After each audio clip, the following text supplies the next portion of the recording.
फरमाया कि ये बीवियां दी मोहब्बत, एक तरफ बीवियां होल, एक तरफ औलाद बैठी होए, एक तरफ तेरा माल डंगर डेरा सजिया होए फबिया होए, ए चौधरी साहब इस डेरे दे मालक ने, एक तरफ तेरी ए औलाद होए बीवी बच्चे हो,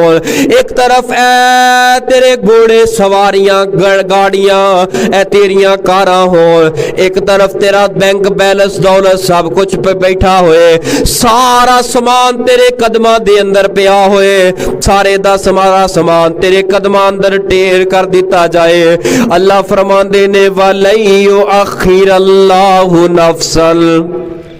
इज़ा जा अजलुहा, जदों मौत वाला फरिश्ता इस बंदे दे कोल आ जांदा है, ये सारे दा सारा समान मौत वाले फरिश्ते नू दे के, ये सारे दा सारा समान मौत वाले फरिश्ते दे हवाले करके ओदी मिन्नत करे, यार एक सेकंड भी दे दे, मेरी धी हजे सफर दे अंदर है, मैं अपनी धी नू आखिरी सलाम पेश कर लवा, मेरा बेटा सऊदीया तो टिकट लैके आ रहा है, थोड़ी देर तक पहुंच जाएगा,